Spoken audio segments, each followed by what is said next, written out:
गोजोन्थों बयखौबो आंनि गोसो गोरबोनिफ्राय आंनि बड'लेण्ड नांगौ इउटुब चेनेलाव नोंथांमोन गासैखौ बरायनानै लाबावबाय। आङो दिनैबो नोंथांमोननि गेजेरावहाय जे राजनितिखौ लानानै बेले बेजे गावजों गाव राजनिति खालामजानाय आरो दिनै इउपिपिएल सरकारा दिनै बर'नि सरकार नङा होननानै जे आदा गर्जना जोंनि सिगाङाव रोखायै मिथिहोबाय। दिनैहाय नंगौ आदा गर्जन जे बिथाङा दिनै बुंदों दिनै इउपिपिएल सरकारा प्रमद बर'नि सरकारब्लाबो इन्जिना बिनि नङा, खर'आ दिनै हिमन्त बिश्व शर्मा बा गुबुन हारियासो सालायगासिनो दङ बेबायदि बाथ्राखौ बुंदों। आंनि बायदिब्लाबो 100आव 100 आङो बेखौहाय मार्क होगोनहाय, नाम्बार होगोन रायजो राजाफोर।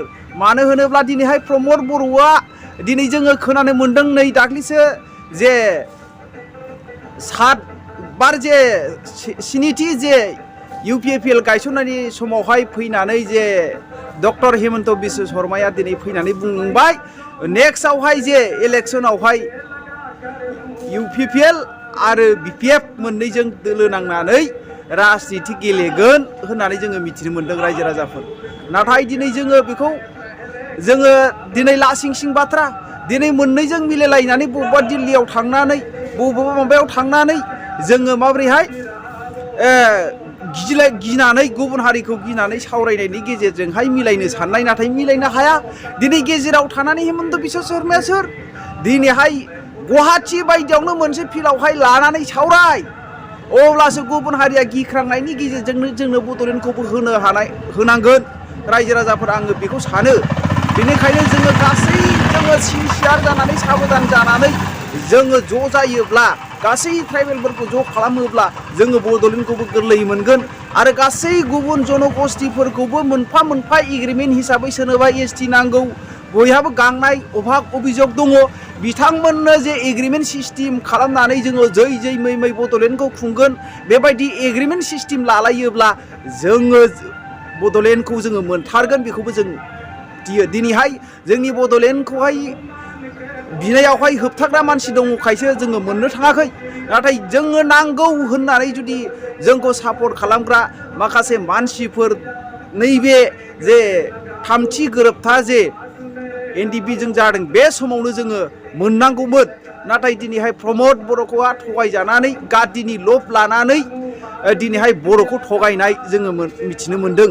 नाथाय गेदेर गेदेर बाथ्रा बुंदों, सिमा बारायनायनि बाथ्रा, दिनै बेफोरबायदिबो दिनै 100आव 100 जागोन होननानै बिथांमोनहा बुंदों। नाथाय बेफोरबो जाया। रायजो राजाफोर नोंसोरो नाय, सिगांहाय जे कंग्रेसनि सरकारनि समावहाय माखासे खामानिफ्रा जे हाग्रामा सरकार खुंनायावहाय गासै 12था एमएलएखौनो 12था हारसिङै खुंदोंमोन। नाथाय दिनैहाय प्रमद बर'आ गासैखौबो गावनि जे 50-50 खालामनानै लाजोब्बाय। दिनैहाय नेक्स्ट इलेक्सनाव बिथांनि दमखौ नुगोन, बियो गासैखौबो दिनैहाय दारायनो हागोन ना हाया, गासैखौबो बियो लाजोबनो हागोन ना हाया। दे गोदान हिसाबै जे मोननै पार्टिजों एग्रिमेन्ट जानाय हिसाबैहाय दे इलेक्सनाव प्रथम बारनि थाखाय गेलेबाय। नाथाय नेक्स्ट बारावहाय दिनै प्रमद बर'आ सिंगेल जे गावनि इउपिपिएल दारायनो हागोन ना हाया जोङो बेखौ नुगोन। अब्लानो जोङो नुयो दा रायजो राजाफोर प्रमद बर'नि इन्जिना प्रमद बर' नङा, बर'नि सरकारा बर'नि नङा, जोंनि बिटिआरआ बिटिआरनि नङा, गुबुन हारियासो खांगासिनो दङ, गुबुन हारियासो दिनैहाय दैदेनगासिनो दङ। जोङो बेखौ नुयो। नोंथांमोनहा खोनासंनानै नाय। दिनै गभर्नमेन्टनि बिगोमा प्रमद बर'आ बिनि सिएम, किन्तु बिनि इन्जिना प्रमदनि आखायाव गैया, सोरबा डक्टर हिमन्त बिश्व शर्मानियावसो। दा बेलाय बे हारसायालाय नोंनि बे जाब्रां एनडिपिखौ बोरै प्रमद खालामगोन? नेभार। इन्टारेस्टआवहाय बिथांमोना ज' जानानै ज' खुङोब्ला बेनिख्रुइ साबसिन बोलोगोरा आरो बहा थानो? बिजेपिखौ एकदम जोगासिन जोनानै नागपुराव फाथायहरफिन। क्लियार खोथा। बेबायदि नङागौ माने नोंनि सोरबा मारथायानो जा सोरबा उमुगानो जा थैलाय उजिलाय सानब्लाबो बे ओरैनो सानरायराय जागोन, प्रेक्टिकेलाव मावनो हानाय नङा। कंग्रेसआव फैयोबा जोङो जुदि कंग्रेसआ बिटिसिखौ सालायोबा नाय, बिटिसिनि नमुनाखौनो सोलायहोजोबगोन आं।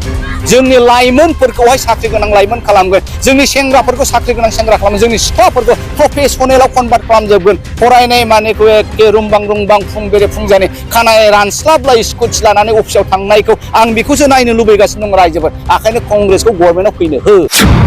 आङो गावखौनो खाफाल गोनां बायदि मोनदों दिनैनि बे जोहोलाव दि जाब्रां मेम'रियेल फुटबल जे जोलुर बादायलायनाय होदों बे अन्थाइबारिखौ आङो थुक्राझार ओनसोलावहाय खोब सरसा जाबाय थानाय खोनादों बे गामिया आरो गमामायैनो अन्थाइबारिया एक्सुवेलि बेफोरबायदि बायदियाव खोब भुमिका लादों बिराद मोजां गामि हिसाबै बे बेंटलावहाय आं खोब मोजां मोनदों आरो नैबे जोलुर बादायलायनाया ओरैबायदि मोनसे आङो दहाय नुदों सासे उन्दै गथ'आ खोनानाय मथे बिथांनि बिफाया बाहाय थांनाय बोसोरना मालाबा सारअन्थाइ गावनानै थैदों नामानो नों नायदो दिनै ओरैबायदि माने फुटबला खेलाया जोंनि मानसिफ्रा बे फुटबल एबा खेलाजों ओरैबायदि गोसो मिलिहाबनाय बेफोर गासैखौ बावनानै बे नानिया दिनै खथ' रंजा खुसि मोसादों दा बिराद गिदिर मोनसे मटिभेसन आरो बे जोलुर बादायलायनाय बायदि खेलाजों जोंनि गेजेराव फिसा डिफारेन्सेसखौबो जोङो ज' खालामनो हायो स्र' खालामनो हायो दा नंगौ बाहाय दिनै फैदों गासिबो पलिटिकेल पार्टिनि मानसियानो दङ नङा होमबा जोंहा प्रब्लेमानो गैया दा बेफोरो गेजेर होखावलांनांगौ दा मोनसेल' दुखुनांथावा जोंना बेनो जोंनि दिनैनि गभर्नमेन्टआ बे फुटबलखौ अर्थात उइमेन जोलुरानो जा बा हौवासाफोरनि जोलुरानो जा बे स्पर्ट्सनि बिथिङावहाय जेरैबायदि नोजोर होनांगौ बिथाङा बेखौहाय नोजोर होनो रोङाखै खारन जोंनि ट्राइबेलफ्रा स्पेसियेलि बर'फ्रा आसामावहाय स्पर्ट्सनि इकुइपमेन्टआ जोंहानो बांसिन दङ बे बर' नाफाम जाग्राफ्रानो साबसिन दा बे एंगोलाव जोंखौ स्पर्ट्सनि जोनायानो जा बुलायनायानो जा सौलायनायानो जा बिसोरो बायदि अंख खालामबाबो खायदा खालामब्लाबो बिसोरो जोंखौहाय दानखे खालामनो हाथारा जोंनि अनगायै रावबोआनो गैथारा दा बे जोंनि एडभान्टेज दा बेखायनो मा खालामनांगौ बेखौ जोङो साधारन बेबायदिनो माने प्राइज मानि जोनायजोंनो फोजोबाबालानो बेबायदिनो दाउ बयलारनि जोनाय बायदि जोनायजों फोजोबाबालानो बेखौ मोनसे प्रफेसनेल लेभेलावहाय कनभार्ट खालामनांगौ आरो मा क्लाब्सफोर बानायनांगौ आरो मा जेरै इउनिभार्सेल एफसि बे खनसेबा खोब मोजां जादों इउनिभार्सेल स्टुडिअ नङा होमबा बियो बै माबानि असिन्थ'नि बिराद मोजां जादों आरो बेबायदिनो सोरबा साफा गोसो गुदुं सेंग्राफ्रा लाइमोनफ्रा बा सुबुंफ्रा ओंखारबोयोब्ला मोनफा क्लाब खालामोब्ला दा जोंना मा जाहैबाय बे इउनिभार्सेल एफसि स्टुडिअखौहाय बोरै पाब्लिकनि गेजेराव प्रमट खालामनानै मेम्बार बा सापर्टारफोर जोङो लाबोनो हागोन बेसो गिदिर बाथ्रा दा दिनैनि फुटबलखौ गोदान माने इउर'पियान मडेलावहाय कनभार्ट खालामनो दिनैनि मडार्नआव कनभार्ट खालामनो जोङो बेखौ नाजानांगोन आं बेखायनो बाहाय फैनो मोननानै नोंथांमोननि मिडियामनि गेजेरजों जे बे बाथ्राखौ बुंनो मोनदों खोब गोजोननाय मोनदों थेंक इउ दिनैसिम मुंख्लंनि गथ'फ्रा गोबां अनसुंथाइ मोनाखै जे बिटिआरनि माबाजों फैनाय जे मुंख्लंनि सासे खेला मुंनि जादों सरकारा मा खालामनो सानदों मावदों ना मावाखै मावगोन होनना बुंबाय थायो बिसोरो मावनो हाया मुंख्लंआनो जा माबा मोनसेयानो जाया जोंनि पलिटिकेल पार्टिया मावनो हाया मानो होनदों होनबा खारन बे सरकारनि इन्जिना नोंनाव गैयाब्ला नों बोरै मावनो हागोन हो इउपिपिएल गभर्नमेन्टआ दिनै गभर्नमेन्टनि बिगोमा प्रमद बरुवा बिनि सिएम किन्तु बिनि इन्जिना प्रमदनि आखायाव गैया सोरबा डक्टर हिमन्त बिश्व शर्मानियावसो दा बेलाय बे हारसायालाय नोंनि बे जि जाब्रां इन्दि बेखौ बोरै प्रमट खालामगोन नेभार दा बेखायनो बे बुंनाय बायदिल' जायो बेखायनो बिथांमोना थख' खालामनाया बिराद मोजां आरो गाव खुंथायाव थानांगौ आरो मा दा बेखायनोथ' गले आं कंग्रेस मालाय मा जानो हारिनि नंगौ आरो सैथो खोथाखौ आं सब समाय बुंगोन हारिनि इन्टारेस्टआवहाय बिथांमोना ज' जानानै ज' खुङोब्ला बेनिख्रुइ साबसिन बोलोग्रा आरो बहा थानो बिजेपिखौ एकदम जोगगासिन जोनानै नागपुराव फाथायहरफिन क्लियार खोथा बेबायदि नङागौ माने नोंनि सोरबा माथायानो जा सोरबा उमुगानो जा थैलाय उजिलाय सानब्लाबो बे ओरैनो सानब्रायराय जागोन प्रेक्टिकेलाव मावनो हानाय नङा कंग्रेसआव पावाराव फैयोबाथ' हाबाब कंग्रेसआव फैयोबा जोङो जुदि कंग्रेसआ बिटिसिखौ सालायबा नाय बिटिसिनि नमुनाखौनो सोलायहोजोबगोन आं जोंनि लाइमोनफोरखौहाय साख्रि गोनां लाइमोन खालामगोन जोंनि सेंग्राफोरखौ साख्रि गोनां सेंग्रा खालामगोन जोंनि सिख्लाफोरखौ प्रफेसनेलाव कनभार्ट खालामजोबगोन फरायनाय मानेखौ एखे रुंबां फुं बेरे फुंजानि खानाय रानस्लाबलाय स्कुटि लानानै अफिसाव थांनायखौ आं बेखौसो नायनो लुबैगासिनो दं रायजोफोर ओंखायनो कंग्रेसखौ गभर्नमेन्टआव फैनो हो